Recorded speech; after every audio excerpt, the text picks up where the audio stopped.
A man who influenced the most important presidential administration in American history. A man who led the country into the largest land purchase since the Jefferson administration. And a man whose story would go unappreciated for generations to follow. William Henry Seward was born on May 16th of 1801 in Florida, New York. His father, Samuel Seward, was a trusted man in Florida with a charismatic personality. He encouraged young William to pursue an education and develop his potential. Like many families of New York at the time, the Seward family owned several slaves. However, the Seward family was unusual in the fact that they allowed their slave children to go to school. William Seward described his father as having never uttered an expression that could tend to make me think that the Negro was inferior to the white person. These ideals that Samuel Seward instilled in his son would end up shaping his moral values and influencing his political life. Young William would grow up to graduate from Union College at the age of 19, studying law. He would establish his first law practice in Auburn, New York. While in Auburn, he dedicated much of his time to defending runaway slaves. He also housed runaway slaves in the Underground Railroad, where he became close with Harriet Tubman, whom he helped establish residence at Auburn. Seward ran for New York State Assembly as a Whig, where he served from 1830 to 1834. Seward then set his eyes on the governorship, which he campaigned for in 1838.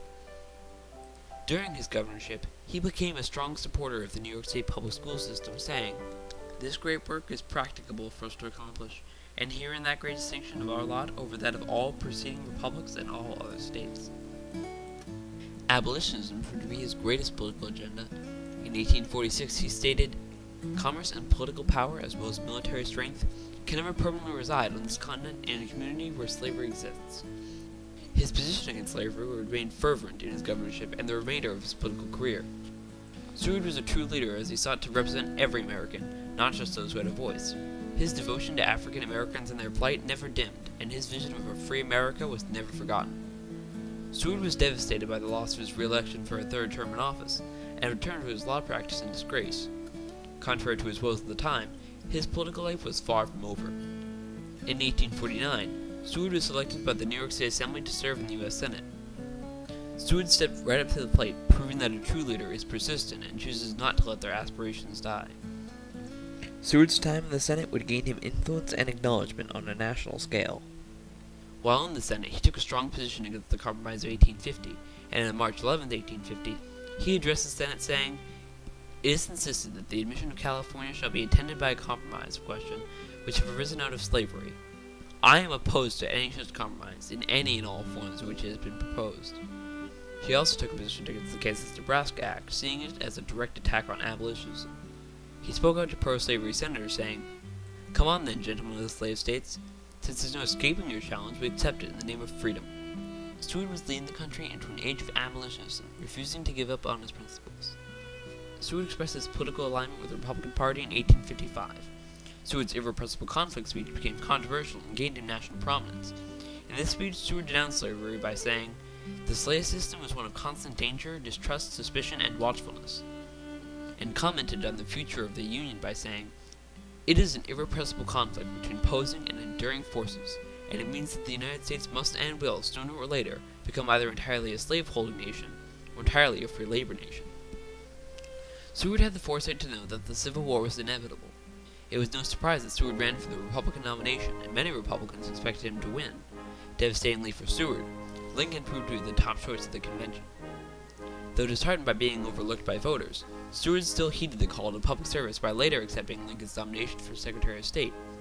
Seward initially had trouble lowering himself beneath any authority figure, but he eventually swallowed his pride, realizing that in order to lead a greater movement, he must first follow the commands of the president.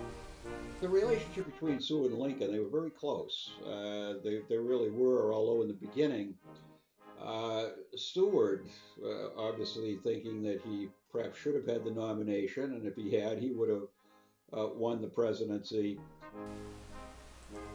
As Secretary of State, Seward dealt with the British extensively. He had the difficult task of smoothing over the Trent Affair, in which Confederate foreign ministers headed towards London on a British ship were intercepted and imprisoned in Boston.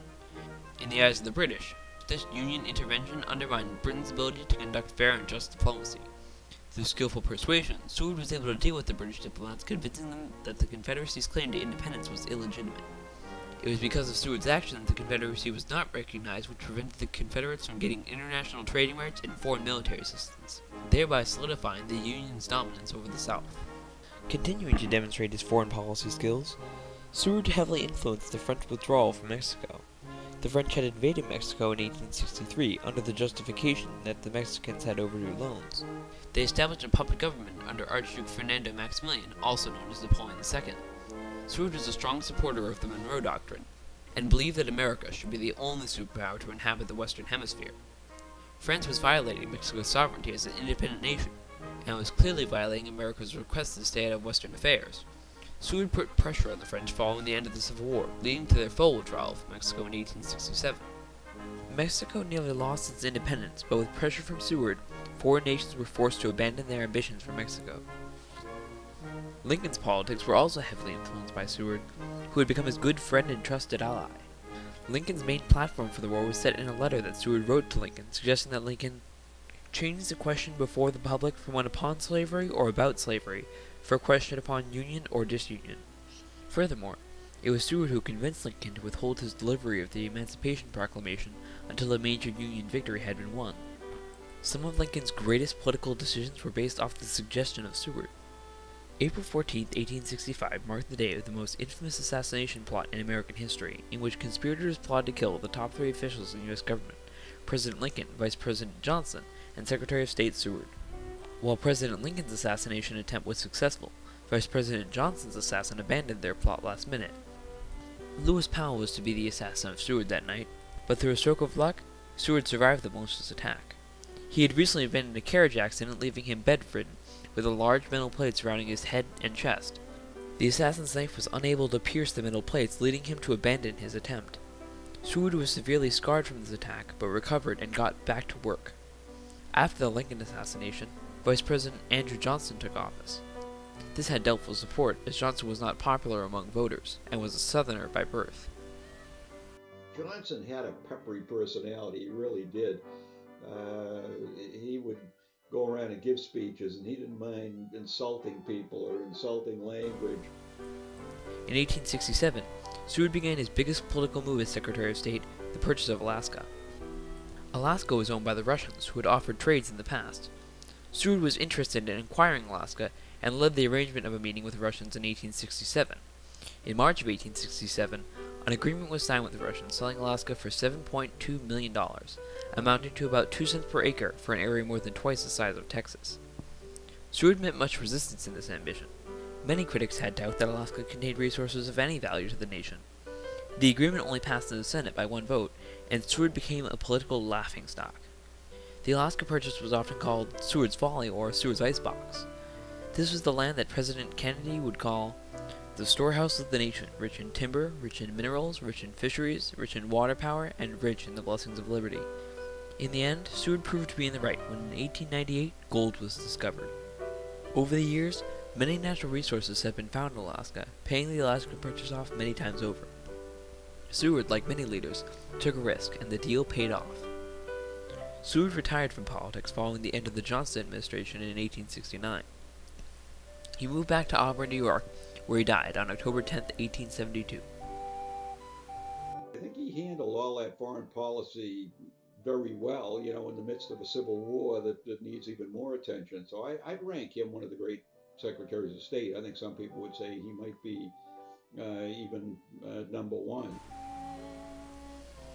Seward played a major role in his dealings as a politician, and his actions had a lasting impact on the nation.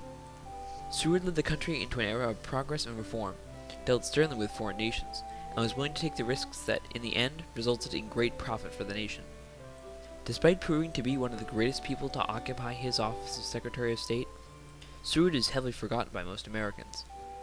While his policies affect the daily lives of every American, he is often overshadowed by larger figures in American history. Normally, leaders are the great men and women who have been characterized as well known by the people who succeed them. But Seward proves to be the flaw in this rule, showing how a character often denoted to a side note in history could have such a lasting impact on the nation. Now is the time to rethink the rule, reanalyze the past, and recognize the greatness of those who have faded into obscurity.